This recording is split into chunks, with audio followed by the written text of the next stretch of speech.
بسم الآب والابن والروح القدس إله واحد آمين. بسم الآب والابن والروح القدس إله واحد آمين. بسم الآب والابن والروح القدس إله واحد آمين.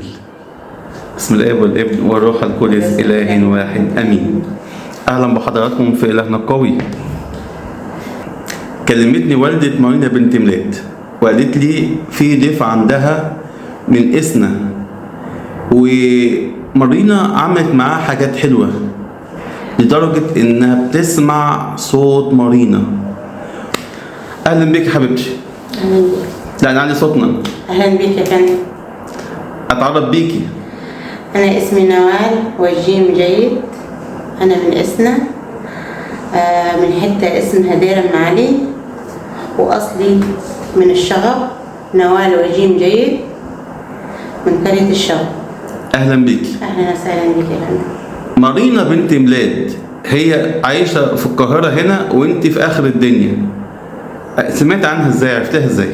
سمعت عنها، أنا طبعا بحب لما حد يقول عليا في شهيد ولا قديسة ولا أب بركة، أنا بتشجع الموضوع ده.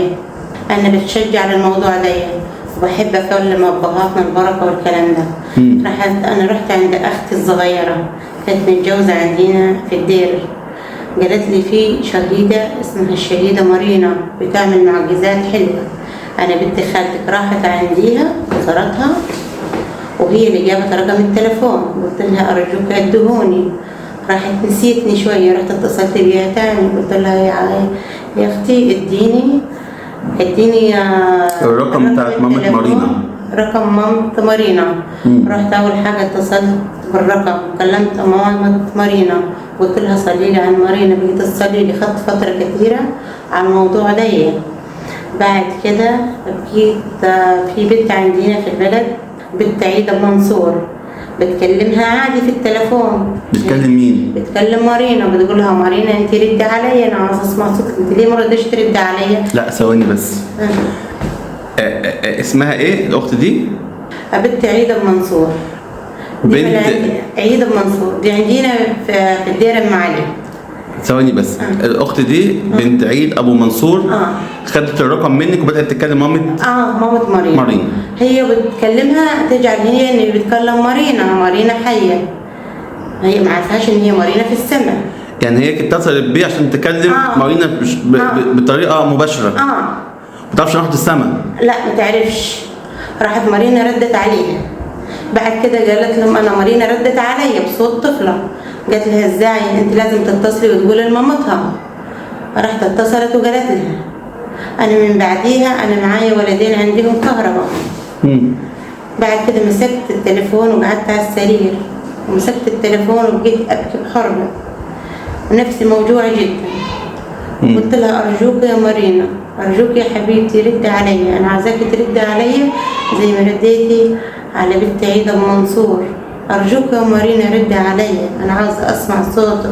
وبقيت ابكي جدا بكيه، ما عرفاش جتني من فين.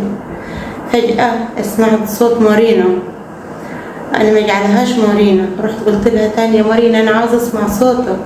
سمعتني صوت تاني. صوت إيه بقى اللي بتسمعيه؟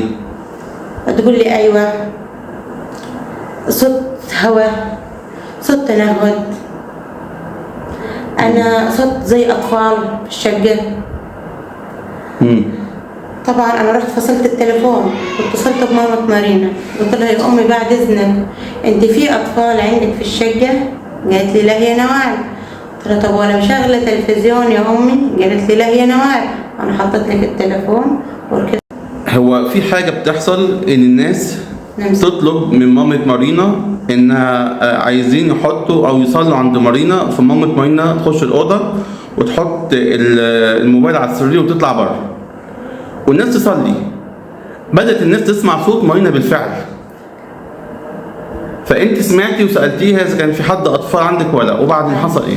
راحت قالت لي لا يا نوال انا مفيش حد معايا في الشقه، وانا سبت لك التليفون وطلعت فوق باكل البط.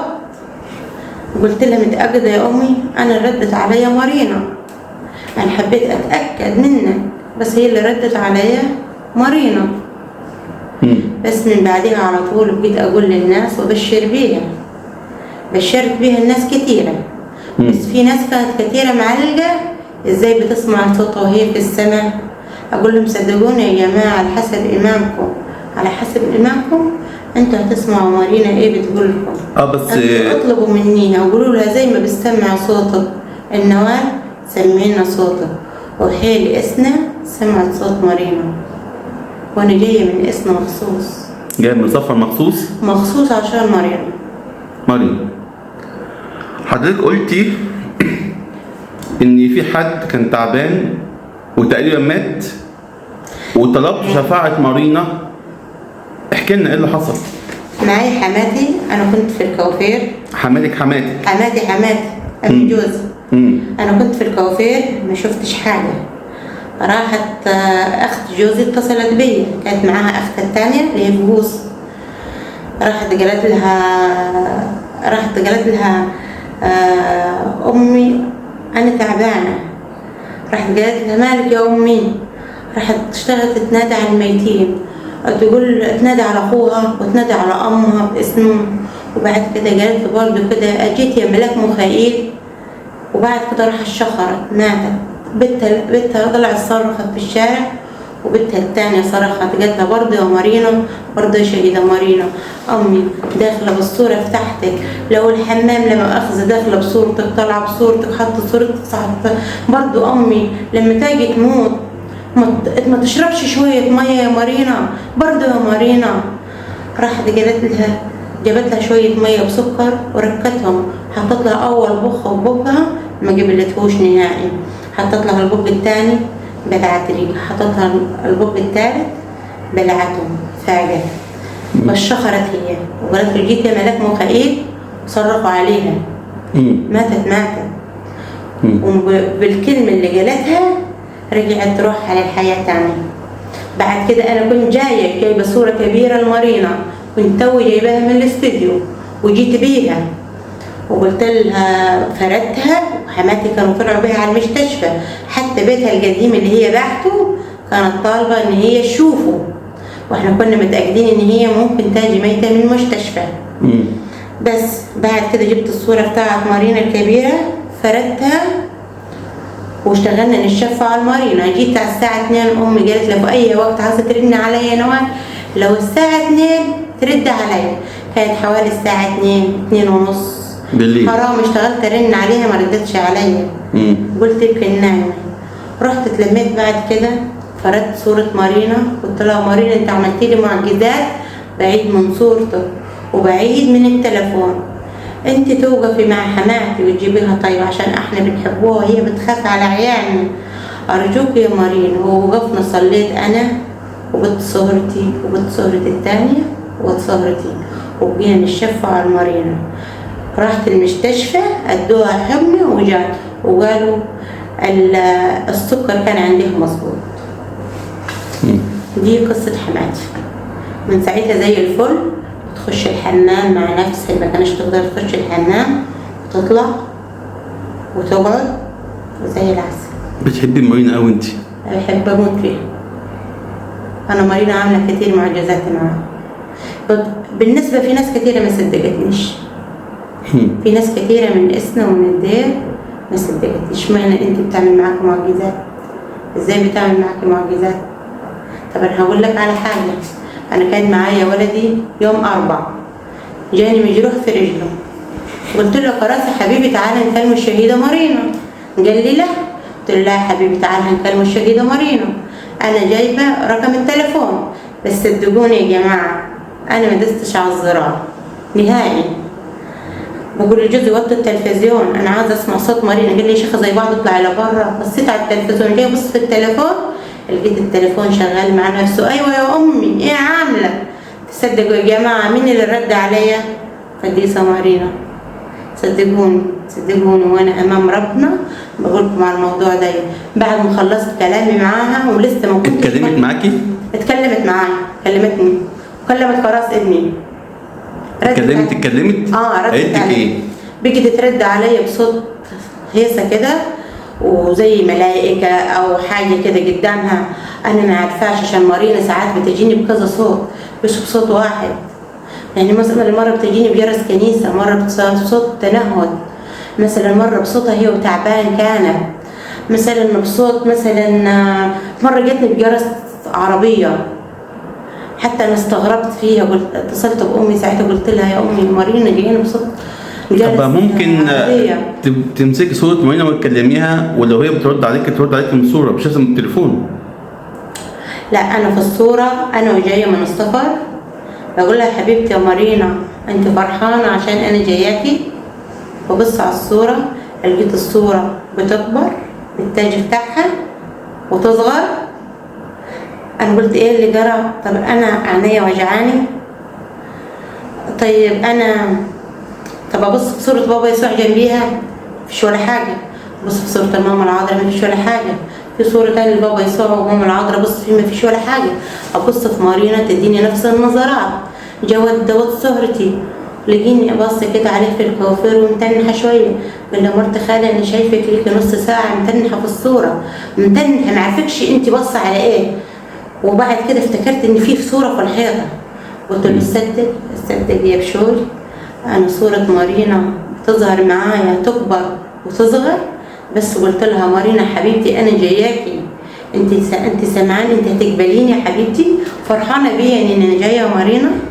بقت تظهر لي حتى لما بقيت أكلم فيها، وقلت برضه لأخ جوزي عشان قريبة جنبي في الكوافير برضه ناديتها وقلت لها، وقلت برضه لجوزها حكيت له، وانا بحكي لهم برضه الصوره بقت تظهر لي واقول لهم بصوا شايفين قالوا احنا مش شايفينش حاجه، قلت لهم انا شايفه. مارينا بسيطة وبتتعامل معاكم بالبساطة دي. جميله. انا من بعد حد القوس طبعا عشان معايا موسم في الكوافير، الموسم بتاعي ده طبعا انا كنت لما اخذه فرشه برش في الارض، في واحدة مسيحية معايا حاطة ايه في الأرض؟ حاطة فرش في الأرض، قلت لها معلش لميه معايا عشان أنا إيه أغسله للعين. قالت لي يا نوال أنا حاساك إن هتجرى لك حاجة كفاياكي خدي بعضك وروحي، قلت لها لا بإذن الله ما تجراش حاجة. راحت بتقول معايا الكرسي الحديد بتاع الكوافير تقيل، ده مشال الرجل معايا. صراحة أنا على حس أنا بعمل رجيم حسيت نفسي هيغمى عليا، قلت لهم الحقوني. بالنسبه كان الدم ضيق ما رضيش يمنع معايا نهائي، بيجيبوا فرميه ويكبوا على رجلي وجايبين فوطه جديده دي غرقت كلها دم، والدم برضه ما رضيش يمنع، وربطوا لي رجلي وبرضه الدم شغال. عاوزين ياخدوني المستشفى او عاوزين يودوني عند دكتور، قلت لهم لا انا مش عاوزه اروح عند دكتور، انا هات التليفون هكلم مارينا وانا هخف. راحوا جابوا لي التليفون كلمت مارينا، ايوه يا امي. قالت لي مالك يا نوال؟ قلت لها الحقيني يا امي انا تعبانه في الكوافير اتعورت في رجلي والدم ما رضيش يمنع مني. قالت اسم الله عليك يا حبيبتي نوال انا هودي لك التليفون عند مارينا، دخلت لي التليفون عند مارينا، قلت لها يا حبيبتي يا مارينا الحقيني انا اتعورت. ردت عليا بعد وقت وبدتني بصوت بسيط زي صوت تنهد، وبعد كده فصلت مني. بعد كده المرة اللي معايا عايزة توديني البيت، عشان توديني البيت أنا في مكان بعيد ما ينفعش ترجع مع نفسها في الليل. قلت لها لا خليكي وأنا معايا مارينا على التليفون، يطلع نص ساعة من ما أوصل، وأنا حاطة فتحة التليفون وحاطة مارينا على إيدي وأقول لها مارينا قويني ووصليني لحد البيت. بتغيب مارينا تديني صوت، بتغيب وتديني صوت. بعد كده وصلت البيت لقيت نفسي تعبانه قوي، نمت على السرير. لا يا ميرينا يا حبيبتي معلش بعد اذنك انا لا هخش انام عشان انا تعبانه قوي. رحت ادتني صوت ورحت نمت. قمت قبل الفجر كده ولقيت الكلاب بتاكل في رجلي. ايه اللي بياكل في رجلك؟ رجل الجرح بياكل فيها جامد. جيت قعدت زي ما انا قاعده كده قلت يا ابويا رجلي يا مارينا يا حبيبتي يا مارينا الحقيني يا مارينا رجلي وجعاني قوي. راح بطل الألم. على حس انا الصبح ما هقدرش اروح كوافيري وما هقدرش اعدل حاجه العيد كنت شايله همها. اصبحت الصبح القى رجلي يا جماعه صدقوني مخيطه بخيط اسود في رجلي، ووريته الجماعه قطار. رجلك متخيطة؟ خيطها لي مارينا ساعة الألم اللي كان فيها. مارينا كانت تاريها بتخيط في رجلي وانا ما كنتش اعرف. وبعد كده رشمت الصليب ونمت، قمت الصبح ووريتها لجوزي ووريتها الجماعة بتاعها ووريتها لجارتي الكلام ده. بقى المعجزة التالتة، انا كنت الجماعة بيخبزوا عندي بتفور على العيد، وكانوا مولعين الفرن بتاعتي الحديد، ولعتها لهم ورموا العيش، وبعد كده تلافوا العيش، وبعد كده قفلوا العينين الاربع عيون الفوقانيين وسابوا العين التحتانيين التنين التحتانيين. طبعا جو قالوا لي ولع الفرن، جيت ولعت الفرن، ولعت الاربع الفوقانيين ولعت الاربع الفوقانيين، كانت من تحت تعبى الجاز. جيت مولعه الولعه، لهبت فيا النار في شعري من قدام ومن ورا، واكلت وشي، اكلت مناخيري، وهنا ورا جابت لي علامه. ورحت رمحت لجارتي لما اخذها وقلت لها يا شيخه الحقيني انا النار كلتني الحقيني. راحت رمحت جابت لي برهم خروج حطيته في وشي، بقيت بقى زي المجنونه. رحت رمحت على ام الشهيده مارينا الحقيني يا امي. قالت لي مالك يا نوال؟ قلت لها الحقيني يا امي انا النار اكلت وشي، انا ازاي هطلع في الشارع؟ الحقيني يا امي ارجوكي. قالت لي استني اسم الصليب عليك يا نوال، اسم الصليب عليك يا حبيبتي. ثانية ادخل لك التليفون عند مارينا. دخلتني. تتعاملي مع مارينا بشكل مختلف خالص عن الناس عشان بحب صدقني. بس قلت لها الحقيني يا حبيبتي يا مارينا انا اتحركت، ازاي هطلع في الشارع؟ انا ازاي يا مارينا هطلع في الشارع؟ انت شايفه وشي انا كوافيره يا مارينا، هطلع بوشي ده ازاي؟ انا ما عرفتش ازاي اطلع. الحقيني. مارينا تصرخ وتقول نوال. سمعت الصوت ده؟ سمعته صرخ الصرخة أطفالي، وقالت له نوال. المهم بقيت قعدت على السرير وبقيت أشفع من داخلي وأشفع من الخارج وأقول لها الحقيني يا مارينا. فجأة لقيت وشي بيسقع، أحس في وشي الألم، الجروح اللي في وشي مفيش ولا حاجة، الوش كله سقع. قلت اسم الصليب اسم الصليب يا مارينا. رمحت بصيت في المراية ما لقيتش ولا حاجة في وشي. مارينا بنت بلاد. مارينا بنت بلاد. وقلت تعمليه الحقيني يما. الحقيني يما. تقول لك مالك يا نوال. قالت لي مالك يا نوال. مالك يا نوال. بس رحت قلت لها يا ام الحقيني انا النار اكلت وشي، ازاي هطلع في الشارع؟ قالت اسم الصليب عليك يا نوال، انا هوديلك التليفون عند مارينا. قلت لها طب انت وديت التليفون عند مارينا؟ وديت التليفون عند مارينا. قلت لها الحقيني يا مارينا انا وشي الشوه، انا وشي باظ، انا ازاي هطلع قدام الناس؟ مارينا صدقني صرخت بصوت طفله جميله، قالت لي نوال يا نوال تصرخ وتقول نوال. انا سمعت الصوت ده ان هي بتقول نوال.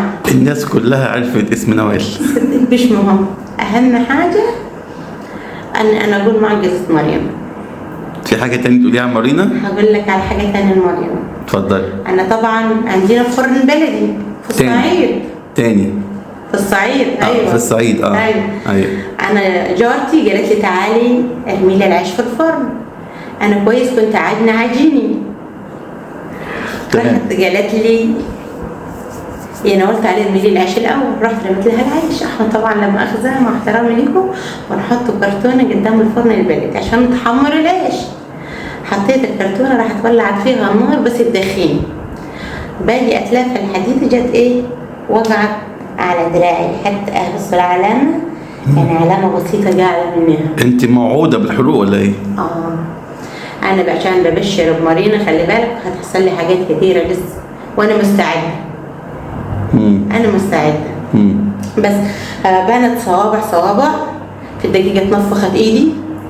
صورت الصوره دي بس للاسف ولدي شالها من على التليفون، قلت عشان الناس تصدقني، بس وريتها الناس كتيره. كان في اليوم ده رايحه فرح وريتها الناس كتير. شوفوا مارينا عملت معايا ايه، شوفوا ايدي كانت ايه ومارينا عملت معايا ايه عشان يصدقوني. في ناس كتيره من اتلسعت في ايدك وايه اللي حصل؟ ورحت اتلسعت في ايدي. طبعا بعيد من التليفون، بعيد من صوره مارينا. ولا برضه حبيبتي مارينا بكيت انا هرمي عيش ازاي؟ نار قدامي ونار تحتيه والنار قدامي في الفرن والشمس تحتيا وانا ما استحملاش في ايدي. صدقني ببص في ايدي لقيت ايدي سجعت، لقيت الحاجات اللي في ايدي كلها راحت.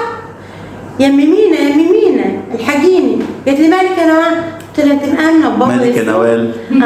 انت مأمنة ببابا يسوع؟ قالت لي ايوه. قلت لها مأمنة بمارينا؟ قالت لي ايوه. قلت لها شفتي ايدي اللي كنت شايفاها؟ ما فيهاش ولا حاجة.